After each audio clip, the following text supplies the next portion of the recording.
কে হতে যাচ্ছেন জাতীয় দলের হেড কোচ, এটা নিয়েই এখন বাংলাদেশের ফুটবল অঙ্গনের মেন টপিক, হট টপিক হয়ে উঠেছে।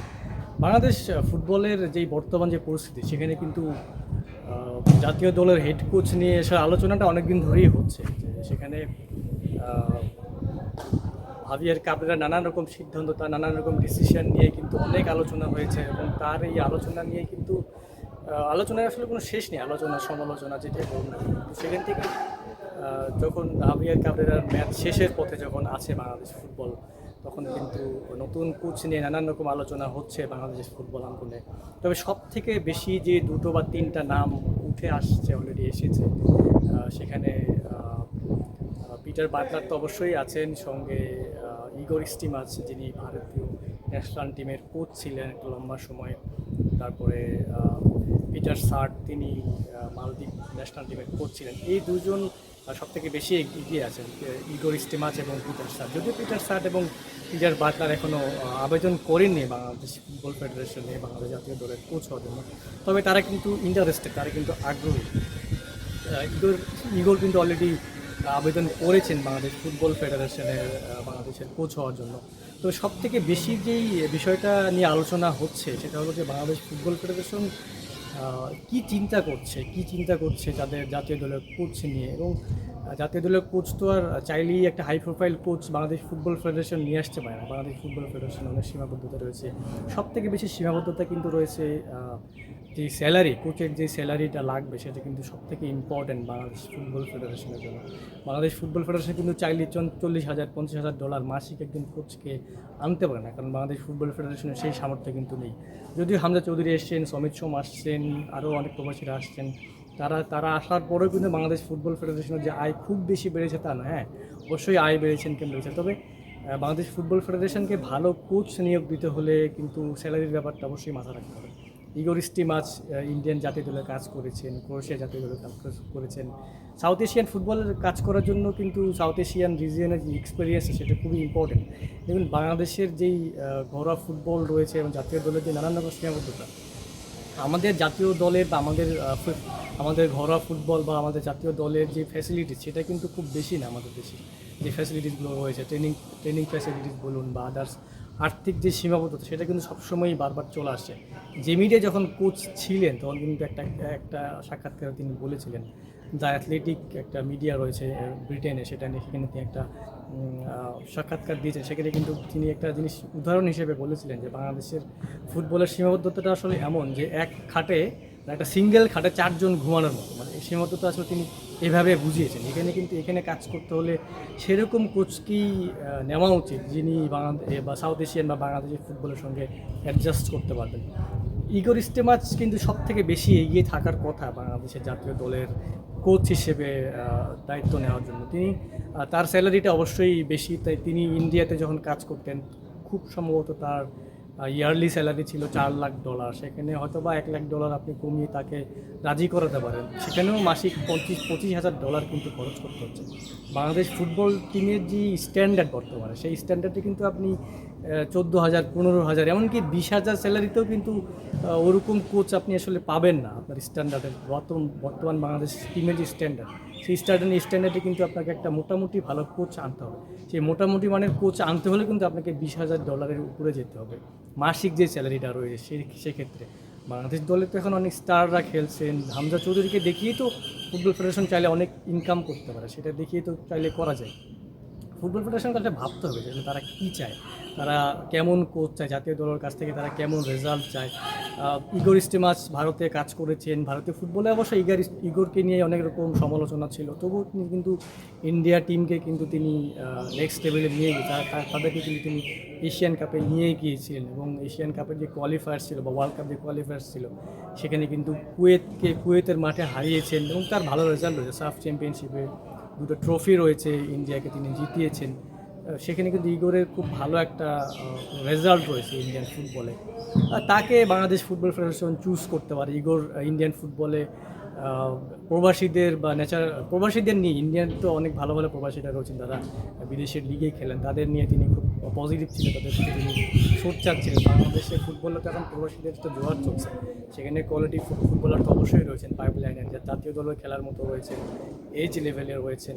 পিটার সার্ট কিন্তু মালদ্বীপ জাতীয় দলের কোচ ছিলেন। তিনি 2018 যে সাফ হয়েছিল ঢাকায়, সেখানে কিন্তু মালদ্বীপকে তিনি চ্যাম্পিয়ন করেছেন। মালদ্বীপ টিমের কিন্তু খুব বেশি অবস্থা সেবার ভালো ছিল না, তবুও কিন্তু তিনি মালদ্বীপকে সেবার শিরোপা জিতিয়েছেন। মালদ্বীপ খুব সম্ভবত গ্রুপ স্টেজে শ্রীলঙ্কার সঙ্গে মেবি ড্র করেছিল তারা, সেখানে কিন্তু তারা ইন্ডিয়াকে ফাইনালে হারিয়ে ট্রফি উৎসব করেছিল ঢাকার জাতীয় স্টেডিয়ামে। যদিও সেবার ইন্ডিয়া তাদের জাতীয় দল পাঠিয়েছিল না, তিনি ইন্ডিয়ানরা পাঠিয়েছিল অনূর্ধ্ব-23 দল বা এই ধরনের একটা দল, মানে তাদের দ্বিতীয় দল পাঠিয়েছিল। তবুও কিন্তু মালদ্বীপ যে টিম এসেছিল সেই টিম নিয়ে কিন্তু তিনি শিরোপা নিয়ে মালদ্বীপে ফিরেছিলেন।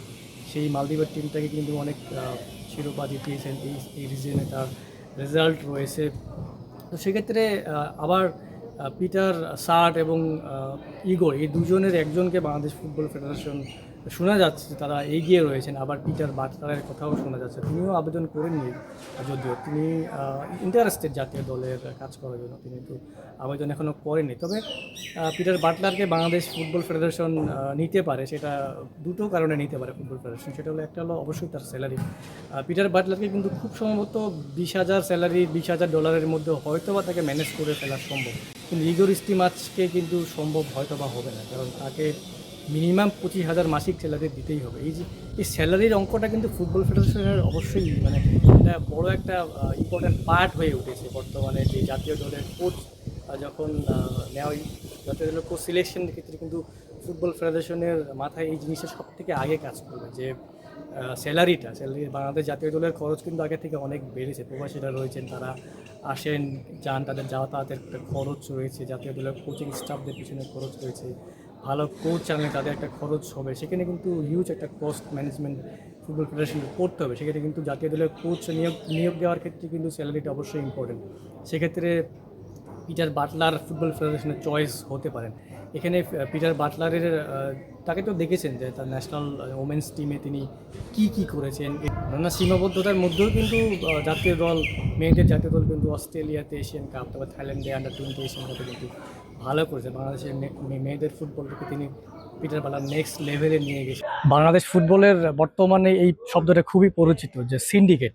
এই সিন্ডিকেট থেকে বের হয়ে আসতে হলে ভালো মানের কোচ লাগবে, এবং সেই কোচদের মধ্যে অবশ্যই স্টিমাচ, পিটার সার্ট, পিটার বাটলার এরা এগিয়ে থাকবেন, কারণ এরা খুব স্বাধীন চেতা, এরা খুব স্বাধীনভাবে কাজ করতে পছন্দ করেন। দলের মধ্যে হস্তক্ষেপ বা কোনো রকম ইন্টারফেয়ার এগুলো খুব একটা পছন্দ করেন এরা, এটা সবসময়ই দেখা গেছে। এবং তারা খুবই স্ট্রেট কাট, তারা আসলে জাতীয় দলের তাদের যে কাজটা সেটা নিয়ে তারা সবসময় ফোকাস থাকেন, যে এখানে বাইরের যে প্রেশারটা এগুলো নিয়ে তারা খুব একটা চিন্তা করে না, তারা এটাকে পাত্তা দেয় না, তারা এটাকে ডিফেন্ড করে। এবং বাইরে থেকে যখন কোনো ইন্টারফারেন্স, বাইরে থেকে যখন কোনো প্রেশার বা এগুলো জিনিস আসবে, তখন কিন্তু তারা খুব ভালোভাবে এটাকে ডিফেন্ড করবেন। এবং যদি ডিফেন্ড করতে না পারেন বা চাপটা যদি তাকে খুব বেশি দেওয়া হয়, তারা কিন্তু নিজেই রিজাইন দিয়ে চলে যাবেন।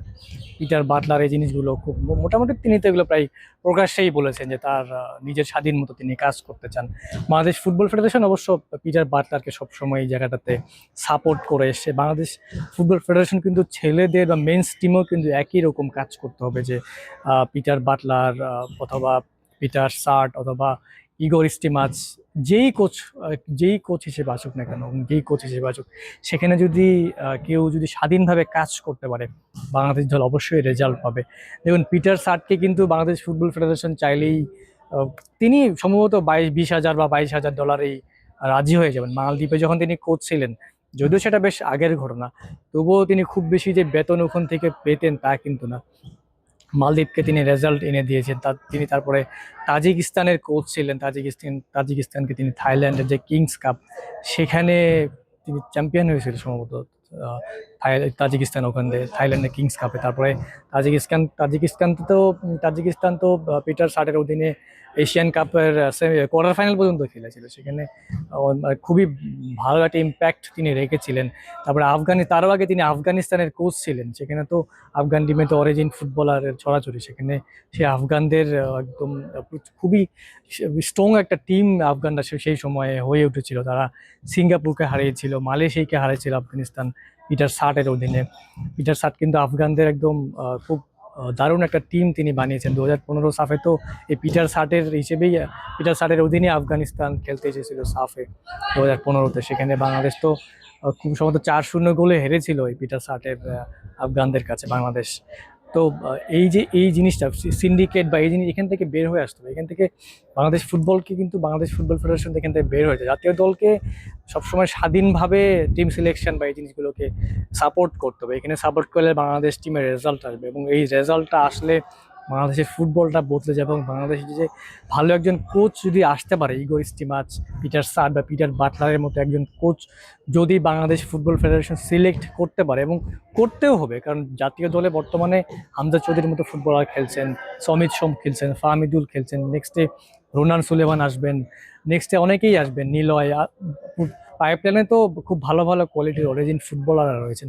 তারা যখন ন্যাশনাল টিমে ইনক্লুড হবেন, দেখুন রোনান সুলেমান যদি ন্যাশনাল টিমে ইনক্লুড হওয়ার পরে জাতীয় দলের চেহারাটা কিন্তু বদলে যাওয়ার একটা ভালো চান্স আছে। ঠিক আছে, সেখান থেকে কিন্তু ভালো একজন কোচ অবশ্যই জরুরি। এটা ফুটবল ফেডারেশনকে ভাবতে হবে। খরচের ব্যাপারটা আসলে ভাবলে চলবে না, কারণ ফুটবল ফেডারেশন যদি জাতীয় দলকে নিয়ে, বাংলাদেশ ফুটবলকে নিয়ে যদি চেঞ্জের চিন্তাটা করে, বাংলাদেশ ফুটবলটাকে নেক্সট লেভেলে নেওয়ার বা নেক্সট লেভেলে নেওয়ার যে চিন্তাটা, সেটা যদি ফুটবল ফেডারেশন সত্যিই করে থাকে, সেক্ষেত্রে ভালো কোচ ফেডারেশন অবশ্যই আনবে। এবং খরচের ব্যাপারটা নিয়ে আসলে খুব বেশি ভাবনার কিছু নেই, কারণ রেজাল্ট যখন আসবে তখন স্পন্সররা আসবে, এবং স্পন্সরশিপ মানি কিন্তু আরও বেড়ে যাবে। গভর্নমেন্টের কাছ থেকেও একটা ভালো অ্যামাউন্ট পাওয়া যেতে পারে, এবং গভর্নমেন্ট সেটাকে সাপোর্ট করতে পারে। রেজাল্ট যখন আসবে তখন অবশ্যই গভর্নমেন্ট সাপোর্ট করবে, স্পন্সররা আসবে। তো সেক্ষেত্রে বাংলাদেশের ফুটবল ফেডারেশনের কাছে এই খুব বেশি, অনেক বেশি হাই স্যালারিতে অবশ্যই বাংলাদেশ যে কোচ আনতে পারবে না। $25,000 বেশি ফেডারেশনের, 25,000টা অনেক বেশি, জানি না ফেডারেশন পারবে কিনা, তবে এর বেশি খরচ বাংলাদেশ ফুটবল ফেডারেশন করতে পারবে না।